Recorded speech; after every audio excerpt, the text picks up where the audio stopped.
జిల్లాలో మామిడి రైతులను ఆదుకోవాలని టీటీడీ పాలక చైర్మన్ బిఆర్ నాయుడు, ఈవో శ్యామలరావులకు పూతలపట్టు ఎమ్మెల్యే మురళీమోహన్ విజ్ఞప్తి చేశారు. గిట్టుబాటు ధరలు లేక రైతులు తీవ్ర ఇబ్బందులు పడుతున్నారన్నారు. తిరుమలలో శ్రీవారి భక్తులకు అన్న ప్రసాదంతో పాటు మామిడి జ్యూస్ను భక్తులకు పంపిణీ చేయాలన్నారు. టీటీడీ సహకరిస్తే మామిడి రైతులు, కూలీలు, ఫ్యాక్టరీ కార్మికుల జీవితాల్లో వెలుగులు నిండుతాయని అన్నారు.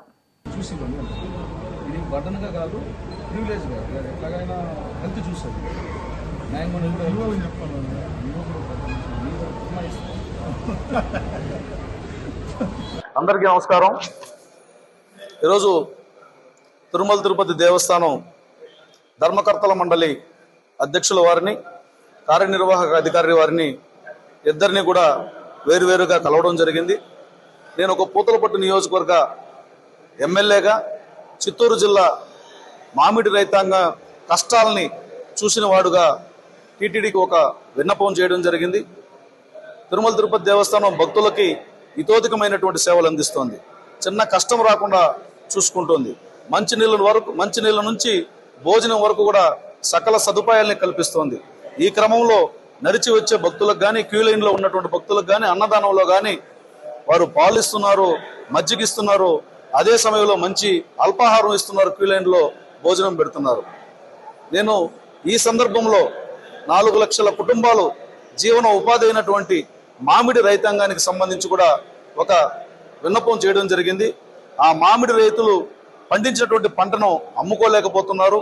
అమ్మినటువంటి వారు పరిశ్రమలు వాటి గుజ్జుని ఎక్కడ అమ్ముకోవాలో తెలియనటువంటి పరిస్థితి ఉంది.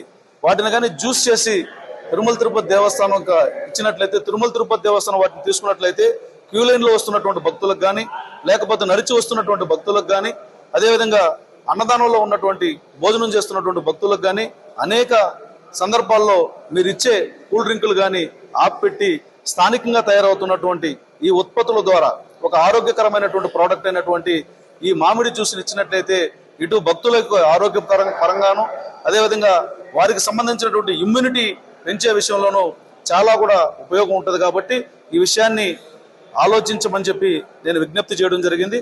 చైర్మన్ గారు, ఈఓ గారు ఇద్దరు కూడా సానుకూలంగా స్పందించారు. ఈ విషయాన్ని మేము లోతుగా పరిశీలిస్తామని చెప్పడం జరిగింది.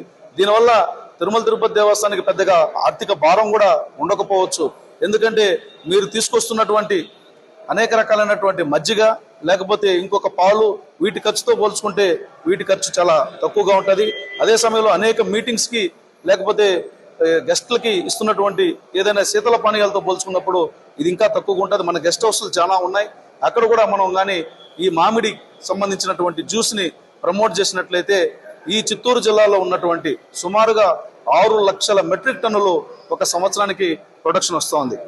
6 లక్షల మెట్రిక్ టన్నుల్లో దాదాపుగా కేవలం 20% మాత్రమే ఏ ఏడాదికి ఆ ఏడాది అమ్ముడుపోతున్నాయి. మిగతావన్నీ కూడా జ్యూస్, మామిడికాయలను గుజ్జుగా తయారు చేసి స్టాక్ పెట్టుకుంటున్నారు. అది ఎప్పుడు అమ్ముడుపోతుందో తెలియక ఫ్యాక్టరీలు వాళ్ళు అమ్మితే గానీ డబ్బులు రాక రైతులు ఇబ్బంది పడుతున్నారు. కాబట్టి రైతులు నష్టపోకుండా ఉండాలంటే ఈ అవకాశాన్ని కల్పించమని నేను టీటీడీ వారిని విన్నవించడం జరిగింది. ఆ తిరుమల శ్రీనివాసుడి దయా కరుణా కటాక్షాలతో తప్పకుండా టీటీడీ మా విన్నపాన్ని మన్నించి ఈ రైతాంగం యొక్క కష్టాల నుంచి వారిని గట్టెక్కిస్తుందని నమ్ముతూ ఓం నమో